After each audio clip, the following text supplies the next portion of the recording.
Welcome to BB media network. நான் உங்கள் வெங்கடேசன்.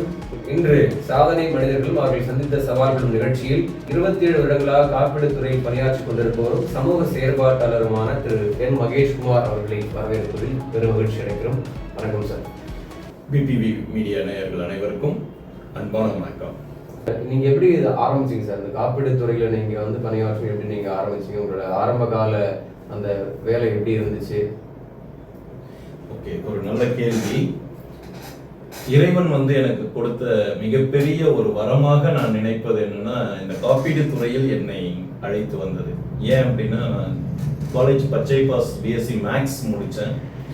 முடித்தவுடன் நான் தேர்ந்தெடுத்த முதல் வேலை அப்படின்ற போது இன்சூரன்ஸ் வேலையை தான் நான் தேர்ந்தெடுத்தேன்.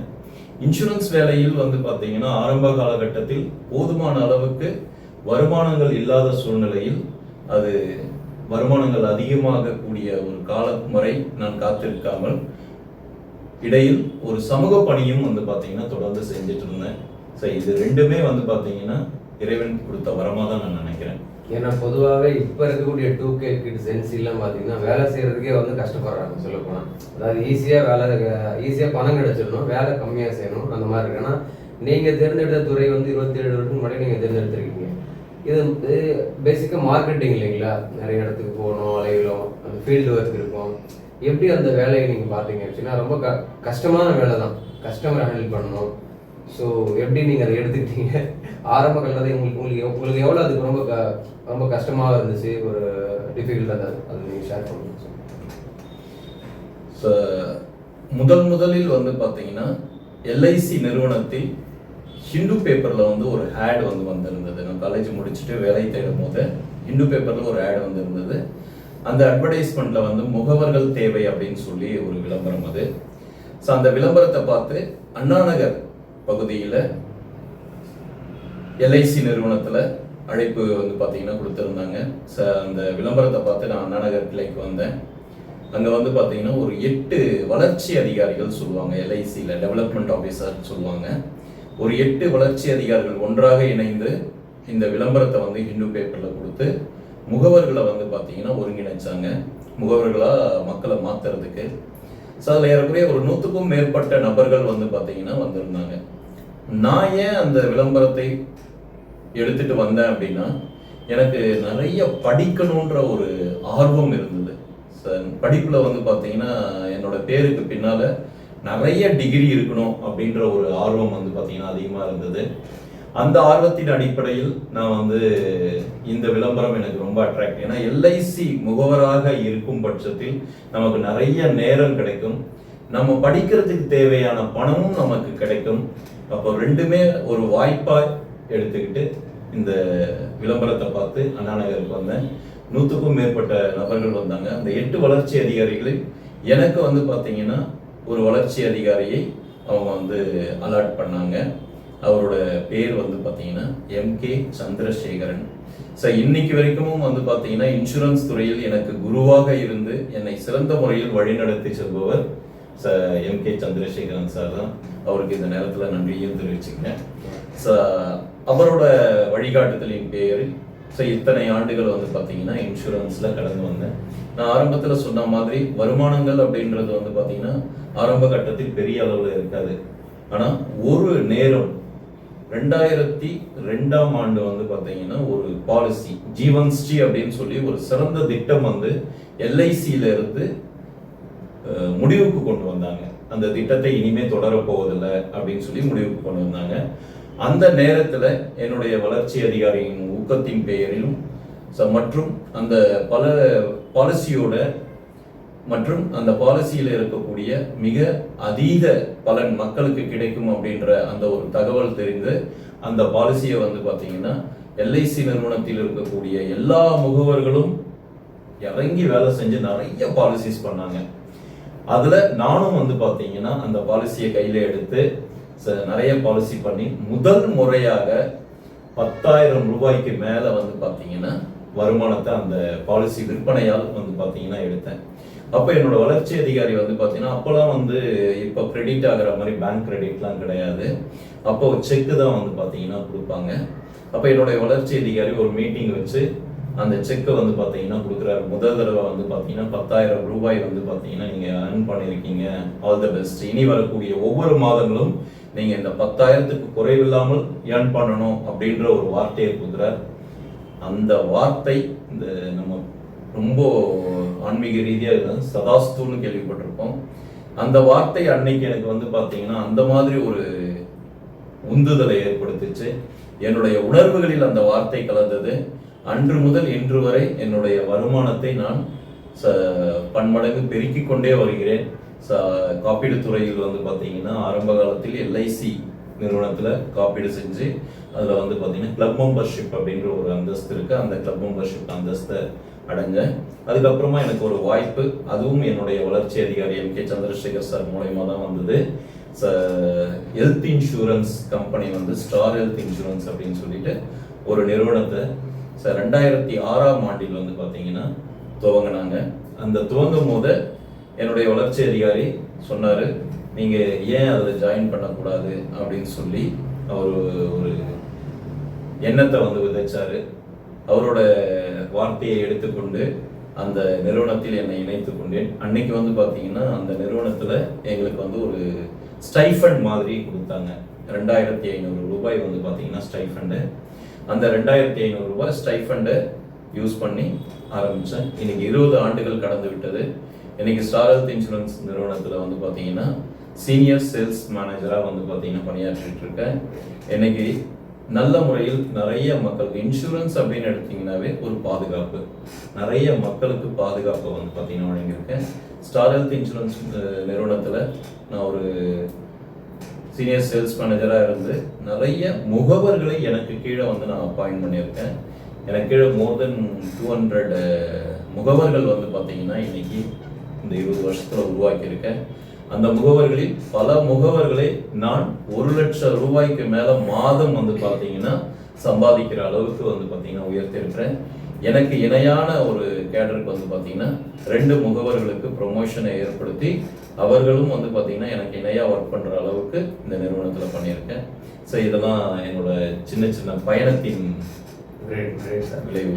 பொதுவாக இன்சூரன்ஸ் அப்படின்னாவே வந்து இப்போ மக்களுக்கு வந்து அதிகமான பேர் அதில் அப்ளை பண்ண விரும்புவாங்க.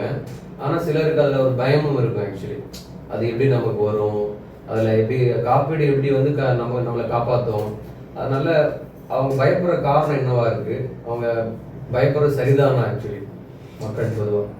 ஆக்சுவலாக மக்கள் வந்து பார்த்தீங்கன்னா பயப்படுறாங்க அப்படின்றது உண்மையான ஒரு விஷயம். ஒரு காலத்தில் வந்து பார்த்தீங்கன்னா இன்சூரன்ஸ் முகவர்களை அழைக்கும் பெயரே வந்து பார்த்தீங்கன்னா மரண ஃபண்ட் ஏஜென்ட் அப்படின்னு சொல்லி கூப்பிடுவாங்க. ஸோ அந்த காலத்து மனிதர்களுக்கு தெரியும். இன்சூரன்ஸ் ஏஜென்ட் இன்னும் கிண்டலாக சொல்லணும்னா இன்சூரன்ஸ் ஏஜென்ட் இந்த தெருவில் வந்தால் மக்கள் வந்து பார்த்தீங்கன்னா அந்த தெரு போயிடுவாங்க. இன்சூரன்ஸ் ஏஜென்ட் நேருக்கு நேர் சந்திக்கவே மாட்டாங்க. ஏன்னா சந்திச்சா ஒரு பயம் இருக்கும் மக்களுக்கு, உண்மைதான். ஆனால் காலப்போக்கில் விழிப்புணர்வு அதிகமான காரணத்துல வந்து பாத்தீங்கன்னா இன்னைக்கு நிறைய மக்கள் இன்சூரன்ஸை விரும்பி எடுக்க ஆரம்பிச்சிருக்காங்க. இதனுடைய அத்தியாவசியம், அவசியம், இதனால் கிடைக்கக்கூடிய பலன்கள் எல்லாத்தையும் வந்து கொஞ்சம் கொஞ்சமா விழிப்புணர்வு மூலயமா புரிஞ்சிட்டு இருக்காங்க. அரசாங்கமும் வந்து பாத்தீங்கன்னா IRDAI மூலயமாவும் பல நிறுவனங்களை உருவாக்கி அதன் மூலயமா பல விழிப்புணர்வை வந்து பார்த்தீங்கன்னா விளம்பரங்கள் மற்றும் நாளுக்கு நாள் வந்து பார்த்தீங்கன்னா விற்பனையை அதிகப்படுத்தி அதன் மூலயமா வந்து பயனாளர்களை அதிகப்படுத்தி அதனால நிறைய பேர் இன்சூரன்ஸை இன்னைக்கு விரும்ப ஆரம்பிச்சிருக்காங்க. பயன் அடைஞ்சவங்க எல்லாருமே பேச பேச பேச மக்களுக்கு கொஞ்சம் கொஞ்சமா அந்த எண்ணங்கள் போய் இன்னைக்கு இன்சூரன்ஸை பயமில்லாத எடுக்கிறவங்க இருக்காங்க நிறைய பேர். இருந்த போதிலும் இந்தியாவில் இருக்கக்கூடிய எல்லோரும் இன்சூரன்ஸ் எடுத்துட்டாங்களா அப்படின்னு கேட்டீங்கன்னா அதற்கான பதில் இல்லை அப்படின்றது தான். அதே போல இந்தியாவில் இன்சூரன்ஸ் எடுத்தவங்க போதுமான அளவுக்கு ஒரு இன்சூரன்ஸ் எடுத்திருக்காங்களா அப்படின்ற ஒரு கேள்வியை எழுப்பணும் அப்படின்னா அதுவும் வந்து பார்த்தீங்கன்னா இல்லை அப்படின்றது தான். இன்னும் நிறைய பேர் வந்து பார்த்தீங்கன்னா இன்சூரன்ஸ் எடுக்கணும். அதே போல எடுத்தவங்க கூட தனக்கு தேவைப்படுகின்ற அளவுக்கு முழுமையான ஒரு இன்சூரன்ஸை எடுக்கணும். ஸோ அந்த விதத்தில் பார்க்கும்போது இந்தியாவில் வந்து என்னுடைய சொந்த கருத்தாக நான் சொல்றது என்னன்னா இன்னமும் 1% மக்கள் கூட இன்சூரன்ஸை முழுமையாக எடுக்கவில்லை அப்படின்னு தான் நான் வந்து சொல்ல விருப்பப்படுறேன். ஸோ அப்போ முழுமையான இன்சூரன்ஸ் என்ன, எந்த இன்சூரன்ஸ் எடுத்தா முழுமையா எடுத்ததா ஒரு கருதப்படும் அப்படின்றதெல்லாம் ஒரு பெரிய ஒரு விளக்கம் வந்து பாத்தீங்கன்னா கொடுக்க வேண்டியது இருக்கும். அது அடுத்தடுத்த காலகட்டங்களில் நான் வந்து பாத்தீங்கன்னா நான் சொல்றேன். உங்க கேள்விக்கு இப்போதைக்கு ஸோ சார் நீங்கள் சொன்னீங்க இல்லையா, இப்போ இன்சூரன்ஸ் ஏஜென்ட் இந்த ரோட்ல இருந்தால் அந்த ரோட்டில் போயிடுவாங்கன்னு சொல்லி. இப்போ உங்களோட அந்த 25 ஆண்டு கால அனுபவத்தில் நீங்கள் சந்திச்ச முக்கியமான சவால் என்னவா இருந்திருக்கும்? ஏன்னா அந்த மாதிரி ஒரு கஸ்டமர் இல்லைங்க, அந்த மாதிரி நிறைய கஸ்டமரை பார்த்துருப்பீங்க. அப்படி பயந்த ஒரு கஸ்டமர் எப்படி பலனடைஞ்சிருக்காரு, அதை பார்த்து நீங்கள் எப்படி உணர்ந்தீங்க? ஒரு you can share your one of the incident. ஒவ்வொரு முகவர்களும் வந்து பார்த்தீங்கன்னா முகவாண்மை எடுத்ததுக்கு அப்புறமா முதல்ல அவங்க அணுகக்கூடிய நபர்கள் வந்து பார்த்தீங்கன்னா நண்பர்களும் உறவினர்களும் தான். சார் நானும் அதில் வந்து பார்த்தீங்கன்னா சலைச்சவன் கிடையாது. இன்சூரன்ஸ் ஏஜென்சி எடுத்த உடனே அந்த எடுத்த விஷயத்தை வந்து பார்த்தீங்கன்னா என்னுடைய நண்பர்களுக்கு இடையில போய் பகிர்ந்துக்கிறதுக்கு ரொம்ப ஆர்வமாக போயிட்டு இந்த மாதிரி இன்சூரன்ஸ் ஏஜென்சி எடுத்திருக்கேன், அதில் இந்த பலன்கள் கொடுக்கக்கூடிய அளவில் பாலிசிகள் இருக்கு அப்படின்னு சொல்றதுக்காக வந்து பார்த்தீங்கன்னா போய் அவங்கள அணுகி அதை சொன்ன உடனே எனக்கு கிடைச்ச பதில், அதுக்கு அடுத்த சில காலங்களில் எனக்கு கிடைத்த ஒரு அனுபவம், அது இன்னைக்கு அளவுக்கும் வந்து பார்த்தீங்கன்னா மறக்க முடியாத ஒரு விஷயம். ஆனால் அதுதான் எனக்கு வந்து பார்த்தீங்கன்னா மிகப்பெரிய ஒரு நல்லது பயக்கக்கூடிய ஒரு விஷயமாகவும் மாறிச்சு. அதாவது சொல்லுவாங்க, எதிரிகள் இல்லைன்னா வளர்ச்சியே இருக்காது, அதனால எதிரிகளும் நல்லவங்க தான் அப்படின்னு வந்து பார்த்தீங்கன்னா சொல்லுவாங்க. அந்த மாதிரி என்னுடைய நண்பர்கள் கையில நான் வந்து பார்த்தீங்கன்னா பேசும்போது ஒருத்தர் கூட இன்சூரன்ஸ் வந்து பார்த்தீங்கன்னா பாலிசி எடுக்கிறதுக்கு தயாரா இல்லை. ஸோ ஒருத்தர் 2 பேர் இருந்தால் பரவாயில்ல, பல பேர் வந்து பார்த்தீங்கன்னா இன்சூரன்ஸ் பாலிசி எடுக்கிறதுக்கே தயாரா இல்லை. அது மட்டும் இல்லாமல் வெளிப்படையாக சொன்ன ஒரு வார்த்தை என்ன அப்படின்னு கேட்டீங்கன்னா, அந்த சின்ன வயசு தானே, அப்பெல்லாம் காலேஜ் முடிச்ச புதுசுல மாமா மச்சான் தான் ஷேர் பண்ணி கூப்பிட்டுப்போம். சார் மச்சி தயவு செய்து நீ எங்கையில பேசுற அப்படின்னா இன்சூரன்ஸ் மட்டும் பேசிடாத அப்படின்ற வார்த்தையை தான் வந்து பாத்தீங்கன்னா சொன்னாங்க. அந்த வார்த்தை எனக்கு வந்து பாத்தீங்கன்னா மிகப்பெரிய ஒரு மனதில் வருத்தத்தை கொடுத்தது. அந்த வார்த்தை எனக்கு ஏற்படுத்திய தாக்கத்தினால் அன்னைக்கு நான் ஒரு முடிவெடுத்தேன். அந்த நாளிலிருந்து என்னுடைய நண்பர்கள் உறவினர்களிடம் நான் வந்து பாலிசி கேட்கறதே கிடையாது. இந்த 27 வருஷங்களா நான் வந்து பாத்தீங்கன்னா முன்ன பின்ன தெரியாத நபர்களிடம் மட்டும்தான் பாலிசி பேசியிருக்கேன். எனக்கு இப்ப கஸ்டமரா இருக்கிறவங்க என்னுடைய நண்பர்களில் ஒரு சிலரும் இருக்காங்க, என்னோட உறவினர்களில் வந்து பாத்தீங்கன்னா ஒரு சிலரும் இருக்கிறாங்க. ஆனா ஸ்டார் ஹெல்த் இன்சூரன்ஸ் நிறுவனத்துல நான் வந்து பாத்தீங்கன்னா உறவினர்களோட பாலிசி ஒண்ணு கூட கிடையாது இன்னைய தேதி வரைக்கும். நண்பர்களோட பாலிசி நிறைய இருக்கு, நிறைய நண்பர்கள் போட்டிருக்காங்க. அந்த நண்பர்கள் கூட வந்து பாத்தீங்கன்னா நான் அவங்கள அணுகி நீங்க எடுங்க அப்படின்னு சொல்லி போடல, அவங்களா வந்து காலத்தால புரிஞ்சுக்கிட்டு எனக்கு வந்து பாத்தீங்கன்னா பாலிசி கொடுத்தாங்க.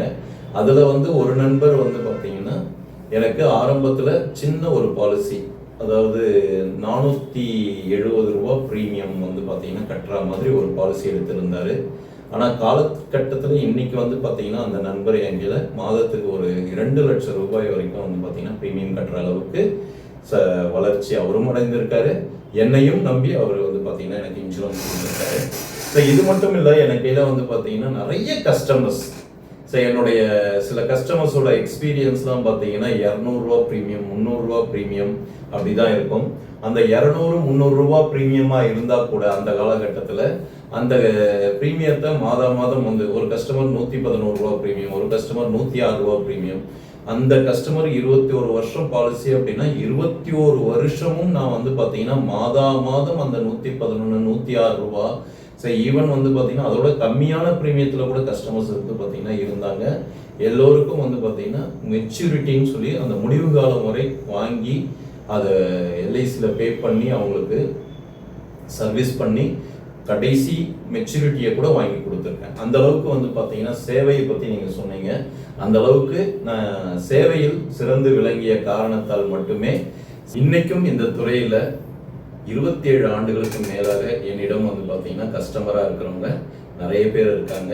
அதே போல அந்த கஸ்டமர்ஸ் வந்து துவங்கும் போது வந்து 200 ரூபாயில துவங்கின கஸ்டமர், 250 ரூபாயில துவங்கின கஸ்டமர்ஸ், இவங்களுக்கெல்லாம் தொடர்ந்து மாதம் நான் சர்வீஸ் பண்ணும் போது அந்த கஸ்டமர்கள் வந்து பாத்தீங்கன்னா என்னுடைய அந்த ஒரு சேவையை பாராட்டும் விதமா நிறைய பிரீமியம், இன்னைக்கு வந்து 2 லட்சம் 3 லட்சம் ரூபாய் மாதம் பிரீமியம் கட்டுற அளவுக்கு என்னை நம்பி பாலிசிகள் கொடுத்துருக்காங்க. அதுக்குள்ள ஹெல்த் இன்சூரன்ஸ் துறையிலையும் வந்து பார்த்தீங்கன்னா எனக்கு உதவியாக இருந்து நிறைய அவர்களுடைய சொந்த பந்தங்களை அறிமுகப்படுத்தியிருக்காங்க. இந்த மாதிரி நிறைய அனுபவங்கள் நம்ம சொல்லலாம். 200-250 ஆரம்பிச்சு கஸ்டமர் 2 lakhs வரைக்கும் பே பண்ணியிருக்காங்க. ரொம்ப பெரிய விஷயம். அது உங்களோட சஸ்டைனபிலிட்டி, உங்களோட அந்த நம்பகத்தன்மை. இன்னொரு முக்கியமான விஷயம் சார், இந்த நிறைய பேர் இந்த ஆன்லைனில் வந்து இன்சூரன்ஸ் போடுறாங்க, அதை முகவர்களை நேரடியாக சந்திக்காமலே. அதில் எந்த வகையான பாதகங்கள் இருக்குது? அது வந்து பாதுகாப்பானதா ஆன்லைன் இன்சூரன்ஸ், ஆளே பார்க்காம இன்சூரன்ஸ் பண்ணுறது?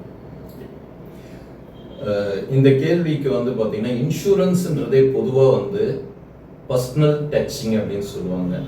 அதாவது ஒரு பழக்கத்தின் அடிப்படையில் தான் வந்து இன்சூரன்ஸ் விற்பனையே வந்து இருக்கும். அந்த காலத்துலலாம் வந்து பார்த்தீங்கன்னா முன்ன பின்ன தெரியாதவங்க கையில் பாலிசிலாம் எடுக்கவே மாட்டாங்க, தெரிஞ்சவங்க கையில் மட்டும்தான் பாலிசி எடுப்பாங்க. ஆனால் காலகட்டங்கள் கொஞ்சம் கொஞ்சமாக மாறி ஆன்லைனில் எல்லா விஷயத்தையும் மக்கள் வாங்குறதுக்கு பழகிட்டாங்க. அதில் இன்னைக்கு இன்சூரன்ஸையும் ஆன்லைனில் வந்து பார்த்தீங்கன்னா நிறைய மக்கள் வாங்குறாங்க. ஆன்லைனில் வாங்கக்கூடிய மக்கள் போக போக போக அதே ஆன்லைன்லேயே தொடர்றாங்களா அப்படின்னு கேட்டிங்கன்னா 90% மேலே இருக்கிற மக்கள் வந்து பார்த்தீங்கன்னா ஆன்லைனில் தொடர்றதை விருப்பப்படுறதில்லை. ஸோ அவர்களுக்கு ஒரு காலகட்டத்தில் ஒரு புரிதல் ஏற்படுகிறது, ஆன்லைனில் பாலிசி எடுக்கிறதுனால நமக்கு எந்த விதமான சேவையும் கிடைப்பதில்லை.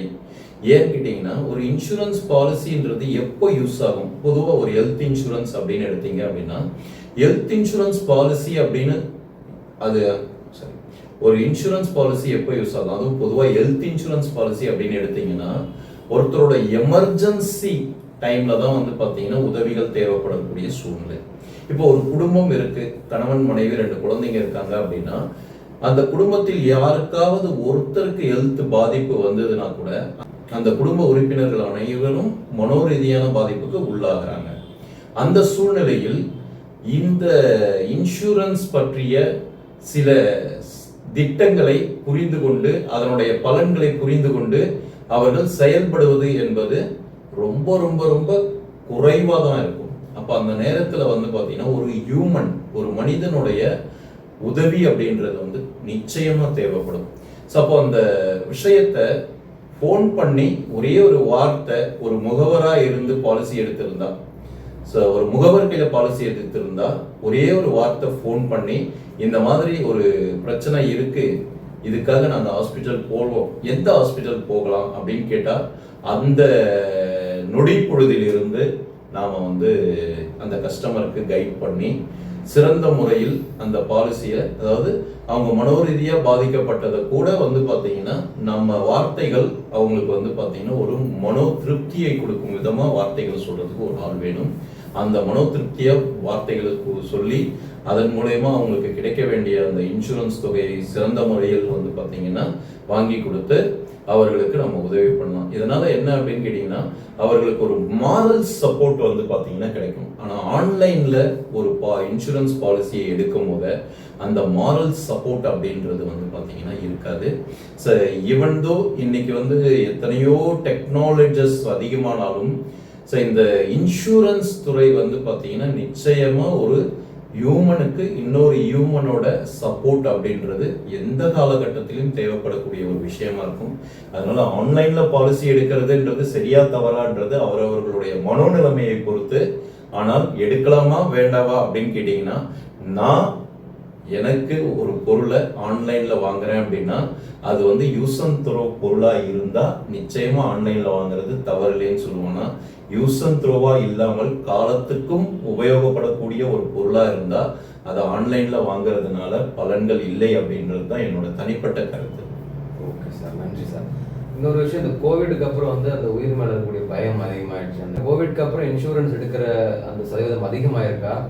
அதிகமாயிருக்கின்ற மாதிரி தான் ஒரு கணிப்பு இருக்கு. அதை பத்தி உங்களோட பார்வை, பிஃபோர் கோவிட், ஆஃப்டர் கோவிட். ஆக்சுவலா கோவிட் நேரத்துல வந்து பல துறைகள் பொருளாதார ரீதியா இழப்புகளை சந்திச்சது. ஆனா அந்த நேரத்திலையும் இழப்பை சந்திக்காத ஒரு துறை அப்படின்னு கேட்டீங்கன்னா அது இன்சூரன்ஸ் துறை தான். ஏன்னா மக்கள் வந்து பார்த்தீங்கன்னா எதற்கு முக்கியத்துவம் கொடுத்தாங்களோ இல்லையோ, கோவிட் நேரத்தில் இன்சூரன்ஸ் பாலிசிக்கு கட்ட வேண்டிய பிரீமியத்துக்கு அதீத முக்கியத்துவம் கொடுத்தாங்க. ஸோ மக்கள் கையில் ஒரு நல்ல ஒரு விழிப்புணர்வை இன்சூரன்ஸ் துறையில் ஏற்படுத்திச்சு அப்படின்னா அது கோவிட் வந்து பார்த்தீங்கன்னா சொல்லலாம், மிகையாகாது. ஸோ அதே போல் வந்து பார்த்தீங்கன்னா ஸோ மக்கள் வந்து நிறைய பேர் ஹாஸ்பிட்டலைஸ்டு ஆனதுனால ஹாஸ்பிட்டல் துறையும் வந்து பார்த்தீங்கன்னா இந்த கோவிட் நேரத்தில் நல்ல ஒரு வளர்ச்சியை வந்து பார்த்தீங்கன்னா அடைஞ்சாங்க. அப்போ கோவிட்ன்ற அந்த பேண்டமிக் டைமில் வந்து அதுவும் எஸ்பெஷலி இந்தியாவில் ஒரு 30-35% பிஸ்னஸ் வளர்ச்சி வந்து பார்த்தீங்கன்னா இந்த இந்தியாவில் பதிவு செய்யப்படுது. கோவிட் டைமில் இந்தியாவில் ஒரு 30-35% வளர்ச்சியை இன்சூரன்ஸ் துறை வந்து பார்த்தீங்கன்னா அடைஞ்சது அப்படின்னு வந்து பார்த்தீங்கன்னா சொல்லலாம். கோவிடுக்கு அடுத்தபடியாக கவர்மெண்ட் வந்து பார்த்தீங்கன்னா இன்னொரு முக்கியமான ஒரு திட்டத்தை கொண்டு வந்தாங்க. அது என்ன அப்படின்னு கேட்டிங்கன்னா ஜிஎஸ்டியில் வந்து இன்சூரன்ஸுக்கு விலக்கு அப்படின்னு சொல்லி ஒரு திட்டத்தை கொண்டு வந்தாங்க. அந்த ஜிஎஸ்டியை விலக்குனதும் கோவிடை தொடர்ந்து 19, 20, 21 அப்படி கோவிடோட தாக்கத்தினால இன்சூரன்ஸ் துறையோட வளர்ச்சி இருந்தது. அதுக்கு அடுத்தது கடந்த செப்டம்பர் மாதம் 25வது வருடம் வந்து பார்த்தீங்கன்னா ஜிஎஸ்டியை விலக்குனாங்க. ஜிஎஸ்டி விலக்கும் போது மக்கள் இன்னமும் இன்சூரன்ஸ் எடுக்கும் அந்த ஒரு ஆர்வத்தை அதிகப்படுத்தினாங்க. இன்னைக்கு பல நபர்கள் வந்து பார்த்தீங்கன்னா இன்சூரன்ஸை எடுக்கிறது முக்கியத்துவம் எடுப்பது மட்டுமல்லாமல் பொதுவாக வந்து இன்சூரன்ஸ்ல ஹெல்த் இன்சூரன்ஸ் எடுப்பது மட்டுமல்லாமல் அதை தொடர்ந்து கட்டணும் அப்படின்ற ஒரு ஆர்வமும் வந்து பார்த்தீங்கன்னா மக்களிடையே அதிகமாக வந்திருக்கு. இந்த கோவிடோட கிளைம் அதிகமானதுனால சில பாலிசிகளில் பிரீமியம் தொகை கூட வந்து பார்த்தீங்கன்னா உயர்த்த வேண்டிய கட்டாயத்துக்கு இன்சூரன்ஸ் கம்பெனிங்க வந்து உள்ளாச்சு. பட் இருந்த போதிலும் அதையெல்லாம் வந்து பார்த்தீங்கன்னா பொருட்படுத்தாமல் இன்னைக்கு அதிகமான தொகையாக இருந்தால் கூட இன்சூரன்ஸ் முக்கியம் அப்படின்னு சொல்லி மக்கள் கட்டிட்டு இருக்காங்க. பாலிசியை கட்ட முடியாத ஒரு சிலர் கூட தன்னுடைய காப்பீடு தொகையை குறைச்சி கட்டுறாங்க ஒழிய வேண்டான்ற ஒரு முடிவுக்கு வரல. அந்த அளவுக்கு கோவிட் வந்து ஹெல்த் இன்சூரன்ஸ் துறையில மிகப்பெரிய ஒரு தாக்கத்தை இன்சூரன்ஸ் துறையில ஒரு பெரிய தாக்கத்தை ஏற்படுத்துச்சு. ஓகே சார், நன்றி. இப்போ இந்த 2K கிட்ஸ் வந்து நான் முன்னாடியே சொன்ன மாதிரி வந்து வேலை செய்ய கஷ்டப்படுறாங்க, அந்த கம்ஃபர்ட் ஜோன்லயே இருக்காங்க. நல்லா பிஇ பாலிடெக்னிக் டிப்ளமோலாம் படித்தவங்க கூட வந்து ஸ்விக்கி ஜொமேட்டோ ஓட்டுறாங்க. யாருக்குமே வந்து பணிஞ்சு இருக்கணும், அவங்க சொல்கிற வேலையை செய்யணும்னு யாரும் விருப்பப்பட மாட்டாங்க. நம்ம இஷ்டத்தை நம்ம செய்யணுன்ற மாதிரி போகிறாங்க. அந்த மாதிரி இருக்கிற இளைஞர்கள் நீங்கள் என்ன மாதிரியான அறிவுரை சொல்லுவீங்க? நீங்கள் சொல்கிறது 100% வந்து பார்த்தீங்கன்னா நடைமுறை உண்மையாக தான் இருக்குது. இன்னைக்கு நிறைய இளைஞர்கள் வந்து பார்த்தீங்கன்னா நல்ல பெரிய படிப்புகள்லாம் படிச்சுட்டு கூட ஸ்விக்கி ஜொமேட்டோ ஓட்டுறாங்க. ஈவன் இன்னைக்கு வந்து பார்த்தீங்கன்னா பெண்கள் கூட வந்து இந்த ஸ்விக்கி ஜொமேட்டோலாம் ஓட்ட ஆரம்பிச்சிருக்காங்க, ஆட்டோ ஓட்ட ஆரம்பிச்சிருக்காங்க. அந்த மாதிரி எந்த தொழிலையும் நம்ம வந்து பார்த்தீங்கன்னா குறைஞ்சி எடை போடுறதுக்கு இல்லை. அதே சமயத்தில் வந்து அவங்க படிப்புக்கு ஏற்ற வேலை வேணுன்ற காலகட்டங்கள்லாம் மாறி எனக்கு இந்த வேலை திருப்தியை கொடுத்தது, இந்த வேலையிலிருந்து கிடைக்கக்கூடிய வருமானம் வந்து பார்த்தீங்கன்னா எனக்கு போதுமானதாக இருக்குது, என்னுடைய வாழ்க்கையை நான் சிறப்பாக வாழ்வதற்கு உதவியாக இருக்குது அப்படின்ற ஒரு முடிவில் இன்னைக்கு நிறைய இளைஞர்கள் வந்து பார்த்தீங்கன்னா பல வேலைகளை தேர்ந்தெடுக்கிறாங்க. அது ஒரு ஆரோக்கியமான சூழ்நிலை அப்படின்னு இருந்தால் கூட இன்சூரன்ஸ் துறையை ஏன் தேர்ந்தெடுக்க வேண்டும் அப்படின்றதுக்கு நான் வந்து ஒரு முக்கிய ஒரு கருத்தை தெரிவிக்கலான்னு இருக்கேன். ஸோ அதையும் முக்கியமாக வந்து பார்த்தீங்கன்னா இளம் பெண்கள் இன்சூரன்ஸ் துறையை வந்து பார்த்தீங்கன்னா தேர்ந்தெடுப்பது என்பது மிக முக்கியமான ஒரு விஷயமா நான் வந்து சமீபமாக எல்லா மக்கள்கிட்டையும் சொல்லிட்டு வரேன். ஸோ அது ஏன் எதற்கு அப்படின்னா நம்மளுடைய பாரம்பரியத்தில், நம்ம தமிழ் பாரம்பரியத்தில் ஆகட்டும், நம்ம இந்தியாவோட பாரம்பரியத்தில் ஆகட்டும், ஸோ இந்த பெண் குழந்தைகளுக்கு வந்து பார்த்தீங்கன்னா தாய் வீட்டு சீதனம் அப்படின்ற ஒரு ஃபார்மாலிட்டியை நம்ம பண்ணிட்டு இருக்கோம். இந்த தாய் வீட்டு சீதனம் அப்படின்னும் போது ஒரு பெண் குழந்தைக்கு தாய் வீட்டில இருந்து ஒரு சீதனமா அவர்கள் உயிரோடு இருக்கும் வரை வந்து பார்த்தீங்கன்னா அந்த விஷயத்த பண்ணணுன்றது நம்மளுடைய பாரம்பரியமா இருக்கு. அப்போ ஒரு பெண் குழந்தையோட பொருளாதார பாதுகாப்பு இன்னைக்கு நம்ம சமூகத்துல வந்து பார்த்தீங்கன்னா ஒரு வார்த்தையை பயன்படுத்துறோம். அது என்னன்னா சிங்கிள் உமன் அப்படின்ற வார்த்தையை நிறைய பயன்படுத்துறோம். ஆனா சிங்கிள் மென் அப்படின்ற வார்த்தையை வந்து பார்த்தீங்கன்னா யாரும் பயன்படுத்துறது இல்லை. என்ன காரணம் அப்படின்னு கேட்டீங்கன்னா ஆண் குழந்தை எப்படியா இருந்தாலும் பொழைச்சிக்கும் அப்படின்ற ஒரு அதீத நம்பிக்கை வந்து பார்த்தீங்கன்னா மனதில் எல்லாருக்கும் ஊறி போயிருக்கு. ஆனால் பெண் குழந்தை அப்படின்னா அதற்கான பொருளாதார பாதுகாப்பு ரொம்ப ரொம்ப முக்கியமா இருக்கு. ஏன்னா ஒரு பெண் படித்தால் அந்த சமூகமே வந்து உயரும் அப்படின்னு சொல்லி நம்ம பெரியவங்க சொல்லியிருக்காங்க. அந்த விதத்தில் பெண் கல்வி எந்த அளவுக்கு முக்கியமோ அதே போல ஒரு பெண்ணுக்கான பொருளாதார பாதுகாப்புன்றது ரொம்ப ரொம்ப முக்கியம்.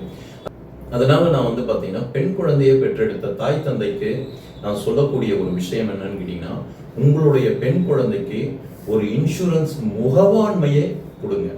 அதுவும் ஹெல்த் இன்சூரன்ஸ் முகவாண்மையை நீங்க கொடுத்தீங்க அப்படின்னா அந்த குழந்தைக்கு பலவிதமான பலன்கள் வந்து பார்த்தீங்கன்னா கிடைக்கும். வாழ்நாள் முழுவதும் பொருளாதார சுதந்திரம் கிடைக்கும். ஒன்று. ரெண்டாவது, இறைவனால் அதிகமாக விரும்பக்கூடிய இறைவனுடைய பிடித்த தொழில் அப்படின்னு கேட்டீங்கன்னா அது இன்சூரன்ஸ் முகவாண்மை தொழில்னு சொல்லுவேன் நான்.